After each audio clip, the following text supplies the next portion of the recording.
Hello मेरे बच्चों, कैसे हो आप सब। मेरा नाम है नितिन और स्वागत है आप सभी का ऑल अबाउट मैथमेटिक्स के ऊपर। तो बच्चों आपको पता है ये हमारी रैपिड रिवीजन सीरीज है। इसमें हम किसी भी चैप्टर को ना बच्चे एक मतलब कि होता है ना तरीका, देखो अगर किसी चैप्टर को हमें रिवाइज करना है, अब रिवाइज करने का बेस्ट तरीका क्या होता है, अगर हम उसको देखो, अगर किसी भी चैप्टर की मैं बात करूं, सपोज जैसे आज की वीडियो में हम मैट्रिसेस चैप्टर को जो है वो रिकॉल करने वाले हैं या रिवाइज करने वाले हैं। रिकॉल का मतलब क्या होता है कि अगर आपने सपोज मेरे से पढ़ा है वो चैप्टर, आपको रिकॉल हो, हाँ सर ने यहां पर हम उस चीज को विजुलाइज कर पाए कि यहां पर ये रो मैट्रिक्स है, ये कॉलम मैट्रिक्स है, ऐसा कुछ था।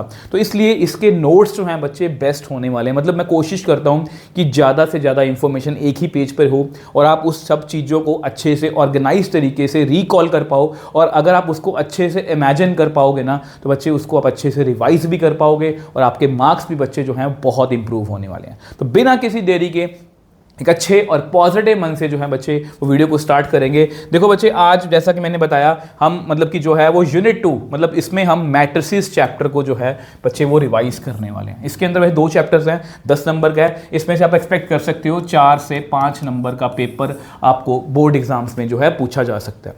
अगर मैं रैपिड देखो बच्चे, सबसे पहले अगर मैट्रिसेस की बात करूं, मैट्रिसेस बेसिकली है क्या? मैट्रिसेस क्या है? Rectangular arrangement of numbers and functions. तो बच्चे बेसिकली अगर हम कोई भी, जैसे यहां पर नंबर्स लिखे हैं, अगर इन नंबर्स को मैं एक रेक्टेंगुलर अरेंजमेंट में लिख दूं, जैसे मैंने 1 2 3 0 5 6 लिखा हुआ है, इसको हम क्या बोलते हैं? एक मैट्रिक्स बोलते हैं। अब बच्चे इसमें इस तरह से अगर मैं इसको काउंट करूं, तो ये एक रो है, ये एक रो है। हॉरिजॉन्टल को हम क्या बोलेंगे? रो बोलेंगे। और इस तरह से अगर मैं इस तरह से बात करूं, इस तरह को क्या बोलेंगे? हम कॉलम्स बोलेंगे। तो इसमें कॉलम्स बच्चे कितनी हैं? 3। रोज कितनी हैं बच्चे? 2। तो ये बच्चे क्या है? आपका ऑर्डर ऑफ अ मैट्रिक्स। इसमें आप एक बात को याद रखोगे, ये हमेशा इस फॉर्म में लिखा जाता है R×C, पहले रो फिर कॉलम। इसको हम शफल नहीं कर सकते, ठीक है? इसको हम शफल नहीं कर सकते। जैसे ही आपको कोई मैट्रिक्स दिखेगा, सपोज आपको कोई मैट्रिक्स दिखे इस तरह से, सपोज कोई मैट्रिक्स है जिसका ऐसे लिखा हुआ है कि उसका ऑर्डर है 3×2, इसका मतलब बच्चे ये है कि वो एक 3×2 मैट्रिक्स है, उसमें 3 रोज हैं। 3 रोज कैसे होंगी? इस तरह से अगर मैं लिख के दिखाना चाहूँ आपको, 3 रोज और 2 कॉलम्स। चेक करो बच्चे, ये एक 3×2 मैट्रिक्स है। इसके अगर मैं आपको एलिमेंट्स भी लिख के दिखाऊं बच्चे, वो कैसे लिख सकते हैं? ये पहली रो है, ये पहली रो है, पहली कॉलम, पहली रो दूसरी कॉलम, दूसरी रो पहला कॉलम, दूसरी रो दूसरी कॉलम, यहाँ पर 3 1, यहाँ पर 3 2। तो इस तरह से बच्चे हम एलिमेंट्स जो हैं वो लिख सकते हैं। तो ये सबसे पहले आपको चीज़ आनी चाहिए, क्योंकि ये बेसिक चीज़ है बिल्कुल। ओके, अगर आपको मैट्रिसेस क्लियर नहीं होगा तो आप डिटर्मिनेंट नहीं कर सकते। अब उसके बाद है बच्चे टाइप्स ऑफ मैट्रिसेस। अब टाइप्स ऑफ मैट्रिसेस देखो बच्चे क्या है, सबसे पहले है रेक्टेंगुलर मैट्रिक्स। रेक्टेंगुलर मैट्रिक्स क्या होता है? जिसमें रोज और कॉलम्स बराबर नहीं होते। फॉर एग्जांपल जैसे 2×3, इसमें रोज और कॉलम्स अलग अलग हैं। 3×2 कुछ भी ऐसे हो सकता है। स्क्वायर मैट्रिक्स नाम से क्लियर है, जिसमें रोज और कॉलम्स आपस में क्या होते हैं? बराबर, जैसे 2×2, जैसे 3×3, ऐसे कुछ भी आपको आ सकता है। कॉलम मैट्रिक्स बहुत ही ज्यादा इंपॉर्टेंट है बच्चे, इसमें से आपको क्वेश्चन आ सकता है पेपर में। कॉलम मैट्रिक्स क्या होता है? जिसमें कॉलम कितनी होती है? 1। रोज कुछ भी हो सकती हैं, जैसे फॉर एग्जांपल 2×1, 3×1, ठीक है? तो ये बच्चे एक कॉलम मैट्रिक्स है। इसके बारे में आपको बहुत इंपॉर्टेंट एक चीज बताने वाला हूं अभी। रो मैट्रिक्स क्या होता है? जिसमें रो बच्चे क्या होती है? 1। कॉलम का मुझे कोई आइडिया नहीं है, ये ऐसे हो सकती है 1×2, 1×3, ये सभी क्या है? रो मैट्रिक्स है। जीरो मैट्रिक्स जिसके सभी एलिमेंट कितने होते हैं? 0, उसको हम जीरो मैट्रिक्स बोलते हैं।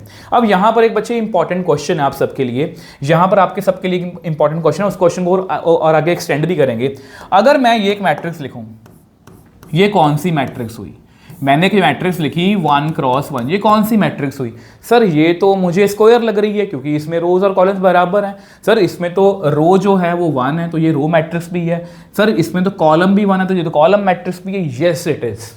तो ये मैट्रिक्स जो है ये स्क्वायर मैट्रिक्स भी है, ये मैट्रिक्स जो है एक कॉलम मैट्रिक्स भी है, और ये मैट्रिक्स जो है एक रो मैट्रिक्स भी है। ऐसे पेपर में आपको क्वेश्चन आ सकते हैं, ऑल ऑफ द अबव, ऐसी कुछ ऑप्शन करके आपको क्वेश्चन जो है ये आ सकता है। मैं अपने एक्सपीरियंस से बात कर रहा हूं, ठीक है? अब इसके बाद बच्चे सबसे इंपॉर्टेंट जो है वो है डायगोनल मैट्रिक्स।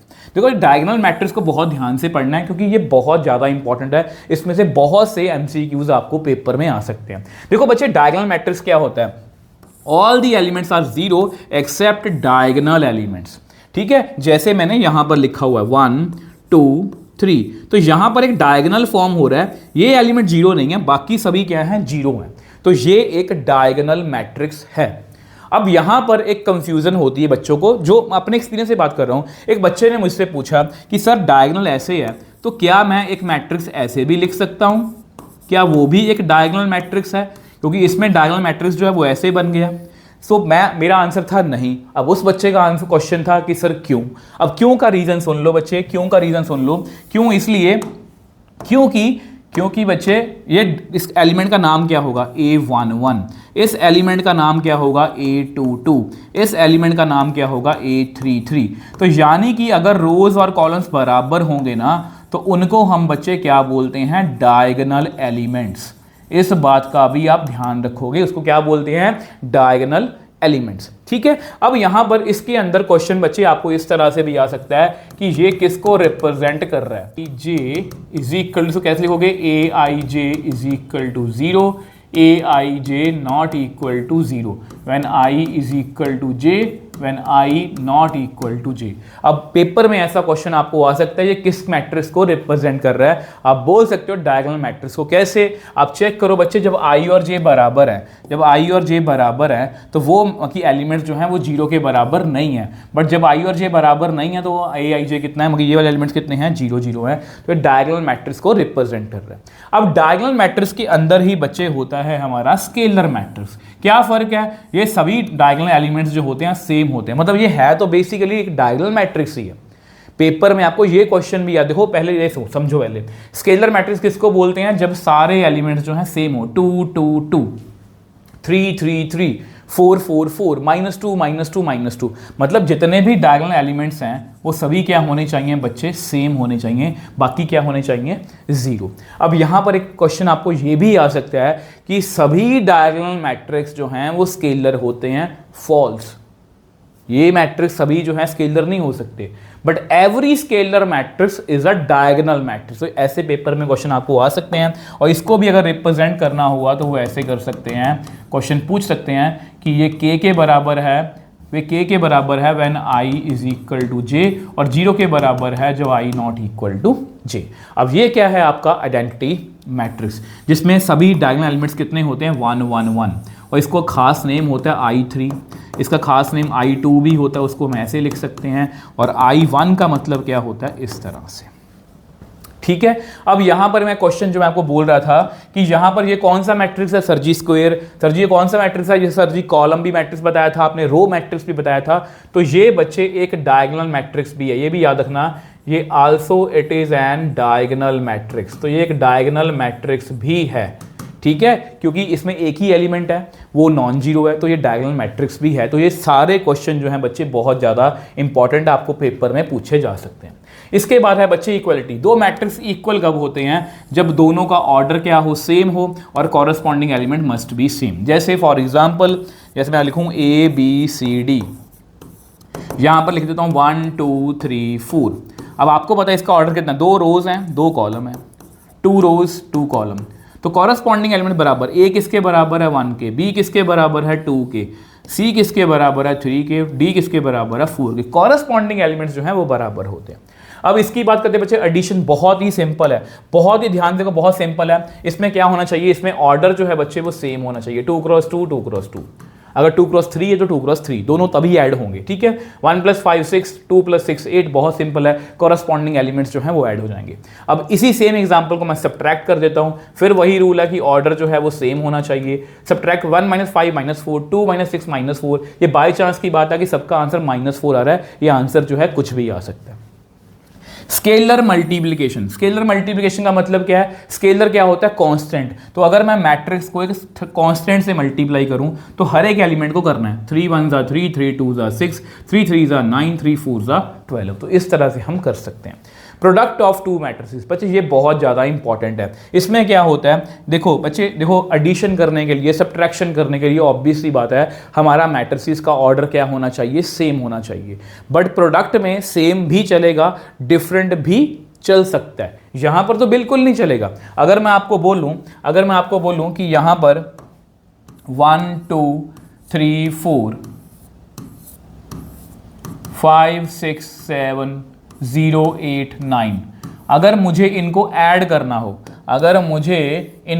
करना हो, आपको पता है कि इसका ऑर्डर है 2 क्रॉस 2, इसका ऑर्डर है 2 क्रॉस 3, तो ऑब्वियसली बात है बच्चे एडिशन तो पॉसिबल ही नहीं है, ये ऑर्डर डिफरेंट है, सब्ट्रैक्शन पॉसिबल नहीं है, बट मल्टीप्लाई जो है पॉसिबल हो भी सकती है, नहीं भी हो सकती। अब बहुत से बच्चे जो हैं उसको ऐसे याद करते हैं, उसकी रो उसकी कॉलम, कुछ नहीं करना। आपको इसका ऑर्डर दिख रहा है, ये देखो, आपको क्या करना है, जो पास पास वाले हैं वो क्या होने चाहिए, उनमें आपस में प्यार होना चाहिए, वो क्या होने चाहिए, सेम। अगर वो आपस में सेम है पास पास वाले, इसका मतलब मल्टीप्लाई पॉसिबल है। दूसरा क्वेश्चन कि सर एक का ऑर्डर 2 क्रॉस 2 है, दूसरे का ऑर्डर 2 क्रॉस 3 है, तो नए मैट्रिक्स का ऑर्डर क्या होगा, नए मैट्रिक्स का ऑर्डर होगा ये वाला जो दूर दूर वाले हैं, ये हमारा है ऑर्डर 2 क्रॉस 3। अब इसको मल्टीप्लाई सर कैसे करेंगे वो भी सुन लो, इसकी रो इसकी कॉलम, तो इसको मल्टीप्लाई करवाओ, कैसे करेंगे ये देखो, 1 को 5 से करा 5, 2 को 0 से करा 0। अब नेक्स्ट की बारी है, इसको करो, 1 को 6 से करा 6, 2 को 8 से करा 16, ठीक है। अब नेक्स्ट को करो, 1 को 7 से करा 7 और 2 को 9 से करा 18, 1 को 7 से करा 7, 2 को 9 से करा 18। अभी देखो पहली रो को मैंने तीनों कॉलम से मल्टीप्लाई कर दिया तो मेरे पास 3 एलिमेंट बन गए। अब सेम वे से बच्चे इस रो की बारी है और यहाँ पर पहली कॉलम, तो करो जी, 3 5 15, 4 0 0। नेक्स्ट पे आ जाओ बच्चे, 3 6 18, 4 8 32। और नेक्स्ट पे आ जाओ, नेक्स्ट क्या होगा, 3 7 21 और 4 9 36। तो बच्चे अगर आप इनको ऐड करोगे 5 22, यहाँ पर आ गया 25 15, ये बन गया 50 बन गया, ठीक है, और ये कितना बन गया 57। तो इस तरह से बच्चे, इस तरह से ये हमारा एक 2 क्रॉस 3 मैट्रिक्स जो है वो रेडी हो गया। तो इस तरह से हम करना है और ये बहुत ज़्यादा इंपॉर्टेंट है, आगे जाके डिटर्मिनेंट में आपकी बहुत हेल्प करने वाला है। यहाँ पर देखो बच्चे मैंने उल्टा कर दिया, तो यहाँ पर 2 क्रॉस 3 इसका ऑर्डर है, ठीक है, इसका ऑर्डर कितना 2, मगर यहाँ पर अगर देखो पास पास वाले मकी जो हैं वो अलग अलग हैं, यहाँ पर 3 है यहाँ पर 2 है, तो मल्टीप्लाई इज नॉट पॉसिबल। तो ये सबसे इंपॉर्टेंट वाला बच्चे पार्ट है, इसको आपको बहुत ध्यान से करना है, मतलब इसमें आपकी परफेक्शन होनी चाहिए। एक बार आपको लगेगा कि मुझे समझ में आ गया, बट आपकी परफेक्शन होनी चाहिए। नेक्स्ट बच्चे है आपका ट्रांसपोज। तो ट्रांसपोज को कैसे करना है, इंटरचेंजिंग रोज एंड कॉलम्स। ये बहुत सिंपल है, मैंने मैट्रिक्स लिखा है एक 1 2 3 4 5 6। सबसे पहले इसका ऑर्डर बता दो सर जी, 2 रोज हैं 3 कॉलम्स हैं, इसको तो याद ही कर लो क्योंकि इसका पेपर में एमसीक्यू आने वाला ऑर्डर का, ठीक है। ट्रांसपोज क्या होगा सर जी, इसके रोज और कॉलम्स को चेंज कर दो, रो को कॉलम में लिख दो, दूसरी रो को दूसरी कॉलम में लिख दो, ये लो जी आपका ऑर्डर जो है वो इंटरचेंज हो गया। तो ये है आपका ट्रांसपोज। इसकी प्रॉपर्टीज बड़ी इंपॉर्टेंट है। एक का डबल ट्रांसपोज, अगर मैं बच्चे इसका फिर से ट्रांसपोज करूं तो कितना आएगा 1 4, दूसरी रो को दूसरी कॉलम में, तीसरी रो को तीसरी कॉलम में। ध्यान से देखो बच्चे, ये इसके बराबर ही आ गया, तो ए का डबल ट्रांसपोज ए के बराबर ही होगा। के ए का ट्रांसपोज, होल का ट्रांसपोज जो है के ए ट्रांसपोज होगी, स्केलर का ट्रांसपोज नहीं हो सकता, वो एक ही एलिमेंट है ना।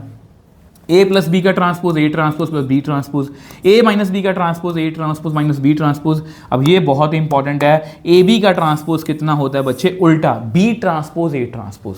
अगर मैं बात करूं बी ए ट्रांसपोज कितना होगा, आप बोलोगे ए ट्रांसपोज बी ट्रांसपोज, ठीक है। अब यहां पर बच्चे हमें करना है इसके बाद सिमेट्रिक मैट्रिक्स और स्क्यू सिमेट्रिक मैट्रिक्स, ठीक है। ये छोटी छोटी चीजें हैं बट आपको हर एक जगह ये काम आएंगी। अगर किसी मैट्रिक्स का ट्रांसपोज करने से उसको कोई फर्क ना पड़े, उस मैट्रिक्स को हम क्या बोलते हैं, सिमेट्रिक। फॉर एग्जांपल 1 0 0 2, अगर मैं इसका ट्रांसपोज बच्चे करूं तो कितना आएगा, पहली रो को कॉलम में लिखो, दूसरी रो को दूसरी कॉलम में लिखो, तो ध्यान से देखो कोई फर्क नहीं पड़ा, तो ये एक सिमेट्रिक मैट्रिक्स है, ठीक है। अब यहां पर ये क्या है, अगर किसी को ट्रांसपोज करने से बच्चे माइनस का फर्क पड़ जाए, जैसे यहां मैं लिखूं अगर -1 -1 1 0, इसका ट्रांसपोज करना तो कितना आएगा 0 -1 1 0। इसमें से अगर माइनस कॉमन लोगे ना बच्चे तो ये बेसिकली उसी के बराबर आ जाएगा, तो माइनस का फर्क पड़ गया। तो यानी कि अगर ट्रांसपोज लेने से माइनस का फर्क पड़ता है तो वो एक स्क्यू सिमेट्रिक मैट्रिक्स है। अब लास्ट में ये हमारा एक सेक्शन होता है कुछ काम की बातें, मतलब पूरे चैप्टर का निचोड़ जो आपको पेपर में, देखो ये नोट्स मेरा बनाने का तरीका क्या है, ये नोट्स मेरा बनाने का तरीका यही है कि जो भी मुझे नई चीज़ पता लगती रहती है पेपर्स को एनालिसिस करके, वो मैं यहाँ पर ऐड कर देता हूँ उसको, ताकि बच्चे पहले से वो पढ़ लें। यहाँ पर क्या लिखा हुआ है, किसी भी मैट्रिक्स को अगर मैं आई से मल्टीप्लाई करूँ ना बच्चे, आइडेंटिटी मैट्रिक्स से या आइडेंटिटी मैट्रिक्स को ए से, तो उसका आंसर ए ही आएगा, सेम मैट्रिक्स ही आंसर आएगा। आइडेंटिटी मैट्रिक्स को जितनी बार मर्जी मल्टीप्लाई कर लो, उसका आंसर आइडेंटिटी मैट्रिक्स ही रहेगा।